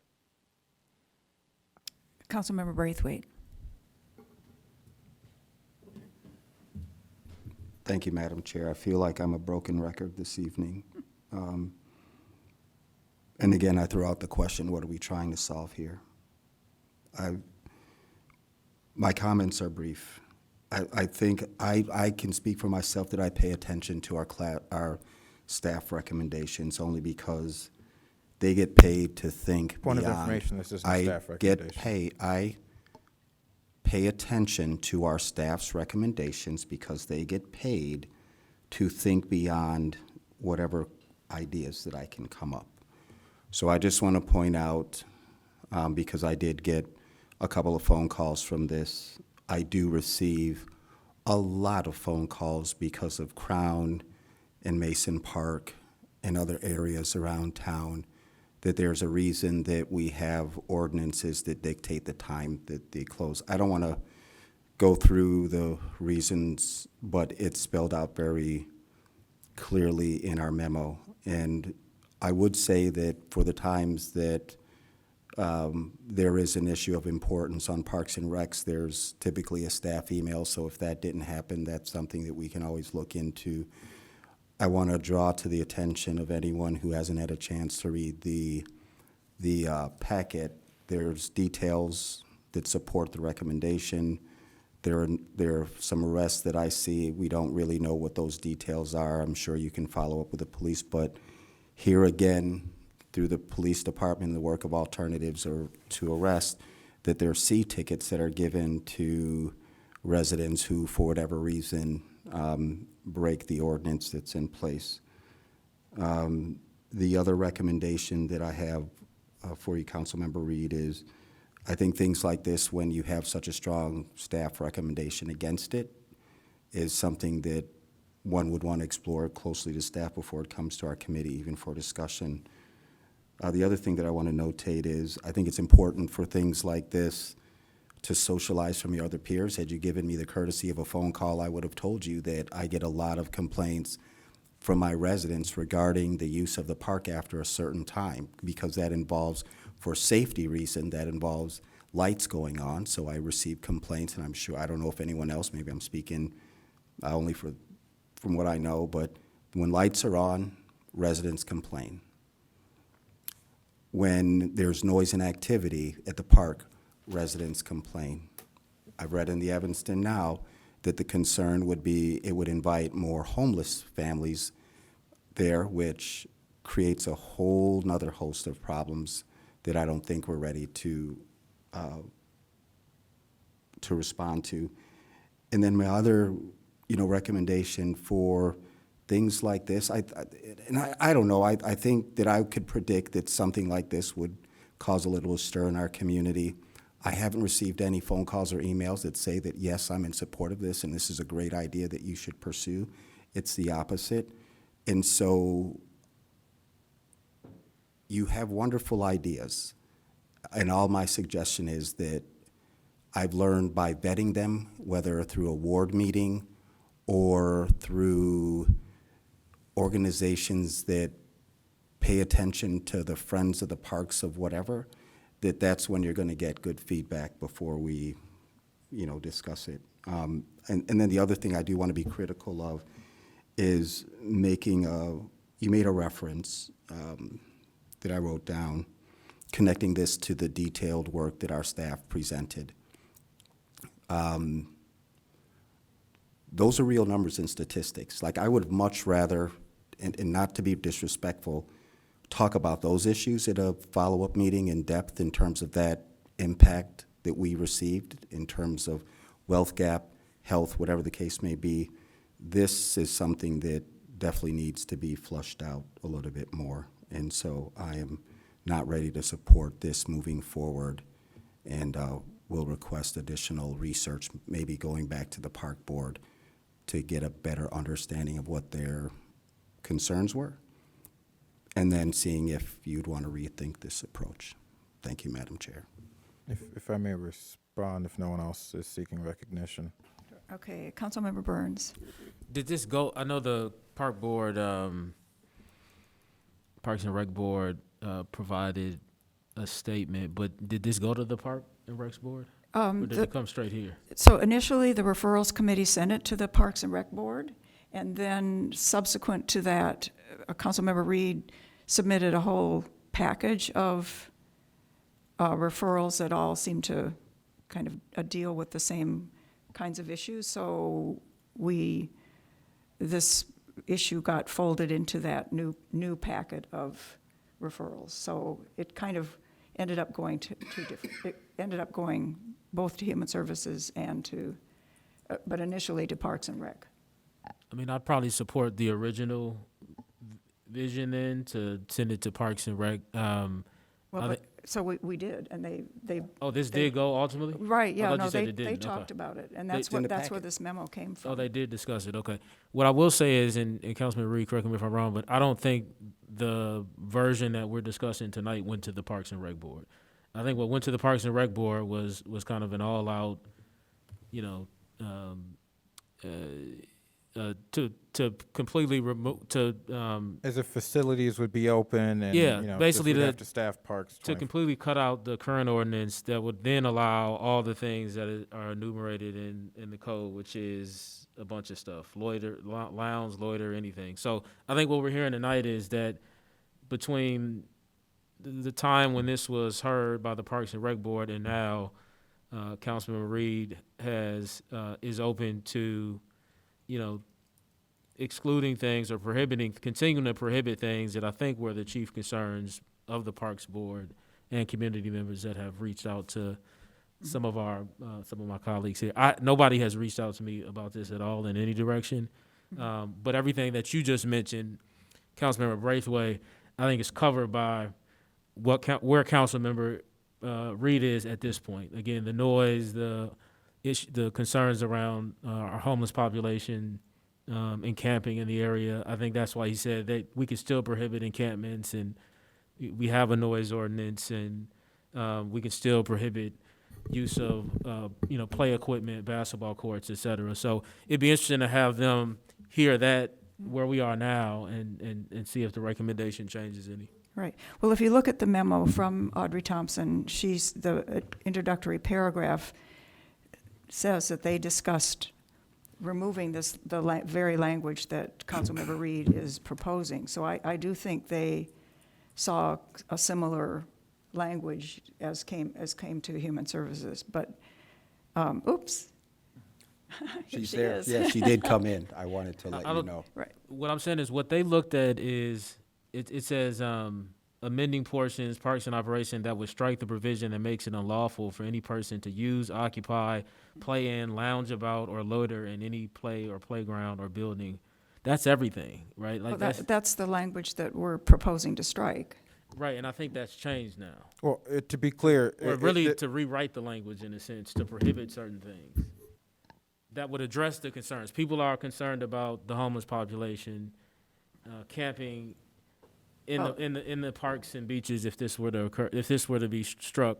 What he's saying is we could write something specifically that said prohibiting encampments, right? Right. So we can go down the list of the concerns, and I think what Councilman Reed is suggesting, they could be addressed specifically in the code Right. when we rewrite it. Well, I have to agree with Councilmember Braithwaite. I get a lot of calls about dozens and dozens of young people who congregate at Lighthouse Park in the summer months. They hot rod around the parking lot. They camp. They go down into the dunes and build bonfires. And I mean, it's a. I think people would be really distressed to think that we might lighten up on making sure our parks were closed at 11 o'clock. Councilmember Reed. Yes, I would say that what you just described there would still be illegal. You can't, this wouldn't change anything about whether you can hot ride around near the park or, make your car loud and whatever goes on with that race and stuff. And it's still, whatever the rules are around building bonfires, I don't think you're allowed to during the day just go down to the beach and create a fire. And so that would still be the case here, that you would not be able to go start a fire in our parks or anywhere else. Again, I still see this as equipment shutting down. And now that Ms. Thompson is here, I just want, if you don't mind. Now, I do know that this came to the Parks and Rec Board, I think, before you were the director, correct? Yes. And so these are the recommendation of the Parks and Rec Board, not necessarily of staff, correct? Or is it one and the same? So it was sent to, first Audrey Thompson, Director, Parks and Recreation. So it was sent to Parks and Rec to weigh in, to provide the recommendation, but it would also be the recommendation of staff. Because the way that the language reads is also that, really that if you're in the park, after hours, if you take that language out, you're saying that it is no longer unlawful to be in the park after those hours. So that even when we have young people who are in the parks, they cannot be written a C ticket because there's no, consequence for being in the park after hours. So, I mean, it doesn't negate the fact that we still need to work with people if they're in the park, and that's something that we have to do with our law enforcement. So it's not, really criminalizing people for being in the park, and that's just really working with our law enforcement. So we would want to do more of that than strike the language that makes it unlawful for them to be in the park. If I can, so you mentioned young people. Are we talking about just young people in general? Anybody in Because general. if someone's underage, they still would be violating curfew laws. Right. And would still need to go home. If we're just talking about someone who's in their 20s, for example, and they're in the park, if they're not doing anything else that's disruptive, why do we need them to move along, and why do we need to criminalize? So if you even look at those reasons, like most times there are other behaviors that are going on. However, I would say Behaviors? there are some, and then there are, people lounging about, using the parks as a way to live and to make it their habitat. But at the same time, if you're saying there is no consequence for being in the park after hours, then why do we have hours of the park? If that's the case, they're open 24 hours a day. And so there would be no consequence for being in the park. So again, not criminalizing and working with people if they're there and telling them to move about. But at the same time, when the parks close, we want to be able to say the parks are closed and you need to be able to go home. If we don't have that rule, then there's not even anything we can say about it's time to go home. But I guess what I'm trying to get at is I keep hearing, and I want everyone to really think about this. Mm-hmm. We keep saying we don't want people in the park, and it's always connected to some other activity. We don't want people in the park doing, racing. We don't want people in the park doing something else that is illegal, and that thing is already illegal. But, I mean, can you say if someone was just peaceably sitting in a park at 12 o'clock, quietly on a bench, is that a concern of staff? So I think I'd go back to being in a grocery store. If it's closed, it's closed. And so even if they're not in the grocery store and they're not stealing, they still shouldn't be in the grocery store after closing. I get time. that, but a grocery store is a building that is secured. I'm not saying people could go into Fleetwood, Jordan. I'm saying a park that is just open and outside. There's nothing to steal. The benches are bolted down. They can't walk off with the bench. They don't want the trash can necessarily. So there's nothing to steal. There's no, unlike being in a grocery store when it's closed, there's no liability. There's no concern of something being taken.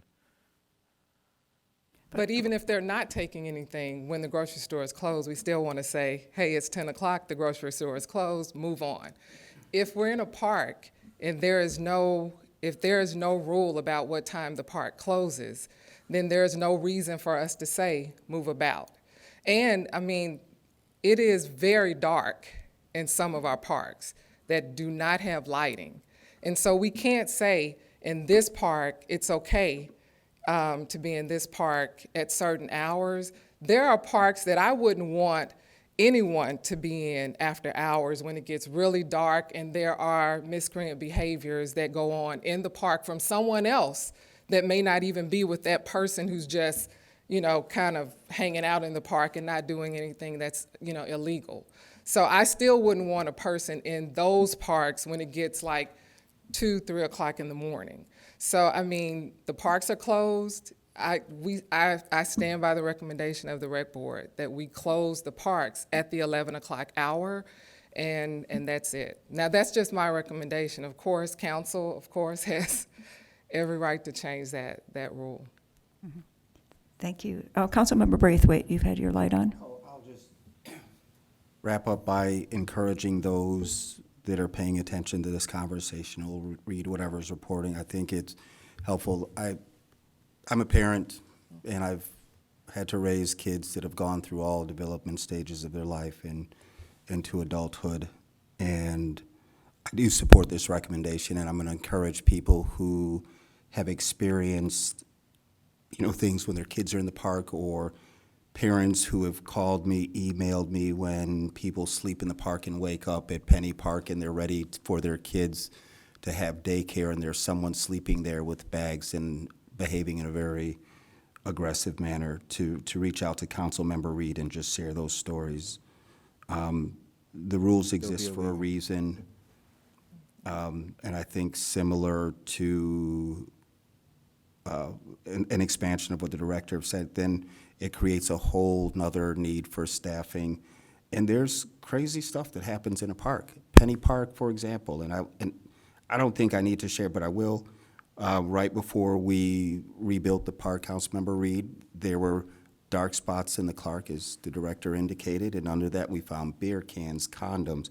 We've had a young lady who was assaulted in the day after school at a park. So I definitely don't want to open this up, and I want to thank you very much. I mean, we had a crazy incident at Mason Park with a young lady that was left after all the programming was closed, and I don't bring that up to specifically speak about that issue, but I think under Director Thompson's leadership, and I share this with Harry Karras, I know that Councilmember Burns, so there's been such an effort to program more activities that are family-friendly, that allow extended use beyond what we've seen through grants and the efforts of your staff. So And the council. and council, but it does give me a staff to highlight it. So if what I'm not really sure what we're trying to solve here, but I do think it's important to note that Mason Park, Fleetwood, I mean, you did a lot of activities all around Evanston, better than we've seen in the past, to help extend those hours that people would hang out, and making it safe and fun for families. So I'm glad to promote that versus. And Councilmember Reed, I do understand exactly where you're coming from. I just do believe that when you don't have hours in the park, you do invite additional behavior in the park that you can't say, hey, even for our young people, when it's about 10 o'clock, we start saying, hey, the basketball game is over, because, they still have to get a couple more rounds in because the park is closing soon. But after that, if you don't have hours, then it's very difficult to kind of, manage that. And I think you invite the 1 o'clock pickup games when there is no rule about what time the park closes.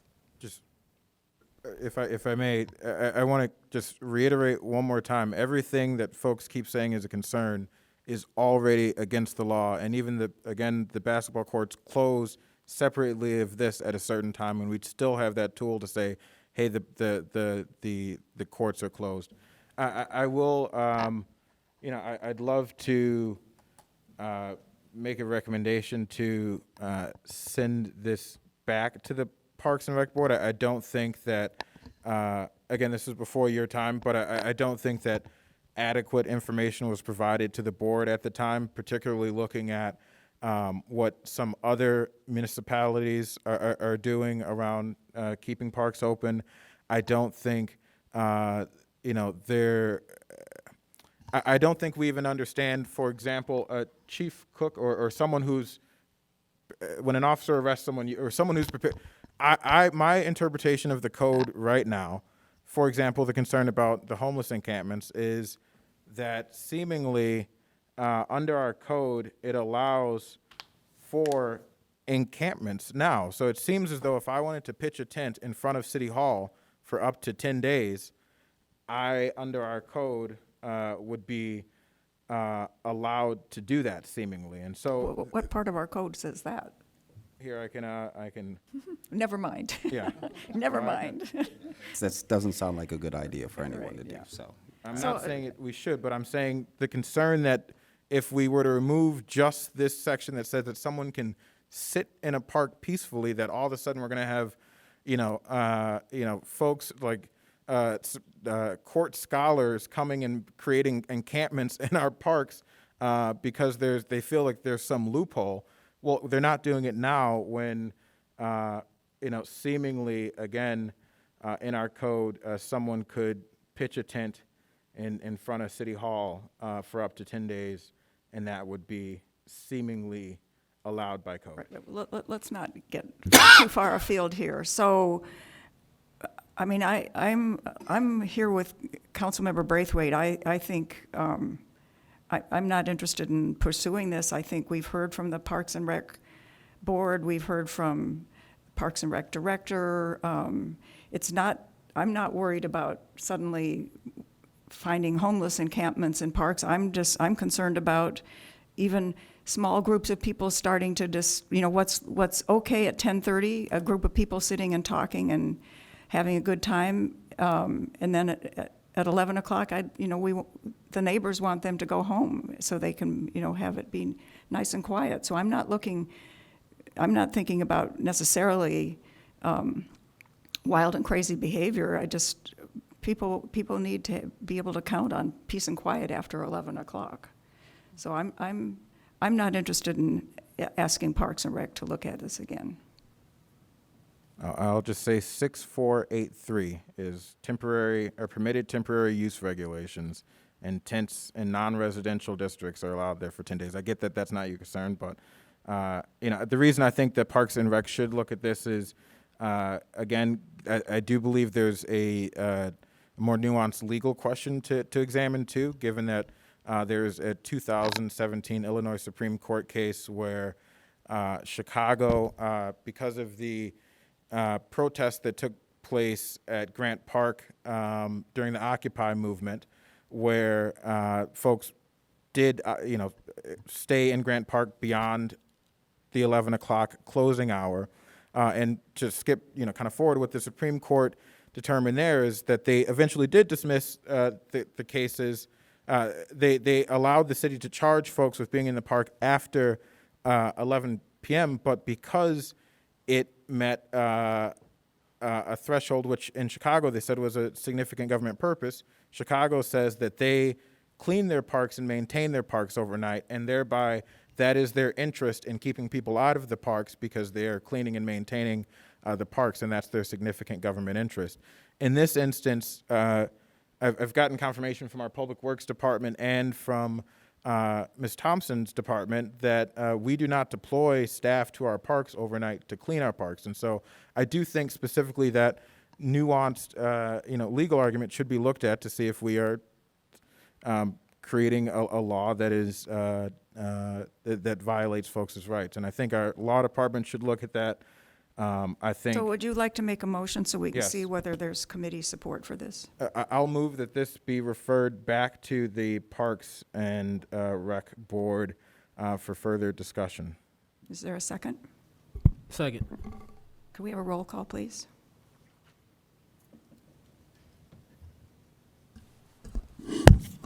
Councilmember Braithwaite? No. Councilmember Ravel? No. Councilmember Burns? Aye. Councilmember Reed? Aye. Councilmember Harakaris? No. Thank you. Okay, now we're on to our last item, a review of police complaints, and we had one that was in our packet.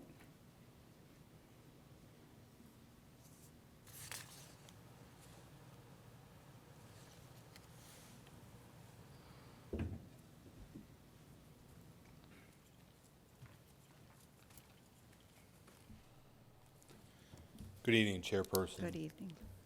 I will have the complaint for this evening. So the Office of Professional Standards in November of 2020 received an allegation. The allegation was from an arrestee who made several complicated allegations against 3 detectives that responded to his address to make an arrest pursuant to probable cause.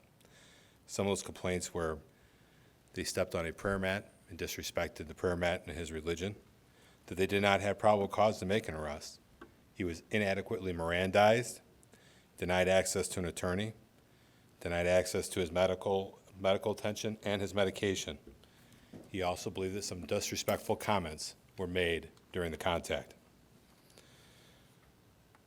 Quickly review the summary of facts. EPD detectives responded to the complainant's residence to make an arrest with probable cause. While the complainant's residence, two of the accused detectives stepped on the complainant's prayer mat. The complainant requested that they stop, and they complied. The detectives inquired about the complainant's medication and offered medical attention. The complainant identified his current medication and expressed he did not need medical attention, stating he was fine. The complainant was detained and transported to the Evanston Police Department, where accused Detective 1 read the complainant his Miranda rights prior to an interview and interrogation. At the start of the interview and interrogation, the complainant requested a lawyer. Detectives told the complainant the public defenders were not provided during interrogations and interviews of this nature. The complainant made an admission that he violated a no-contact order via an email. Accused Detective 1 requested medical attention for the complainant. The complainant was transported to the hospital for treatment for his health condition. The complainant appeared in bond court. The court determined the accused detectives had enough probable cause to detain the complainant. The complainant received a $10,000 I-bond for his charge. So the recommended adjudications. Accused Detective 1 with rule violations 12618, Lexipol policy that was over personal property, Lexipol policy that was over custodial interrogation requirements, a standard operating procedure over prisoner medical care, Illinois statute about arrest without a warrant, Illinois statute to right to communicate with an attorney. Accused Detective 1 was exonerated of all rule violations. Detectives 2 and 3 were accused of rule violations 1, 2, and 18 of department rules. Those were all unfounded. This case was reviewed with the Citizen Police Review Commission on April 6, 2022, and the commission voted 6-0 to move the complaint to the Human Services Committee for final review. Prior to our meeting tonight, the interim chief concurred with the recommendations. That detectives did not violate these rules, and there was no further action or discipline recommended at this time. That is a summary of this complaint. I could take any questions. Yep, thank you. So committee members, any questions? No questions, Madam Mayor. Okay, great. Thank you Very very good, much. Thank you. So that concludes our business, and so I declare us adjourned.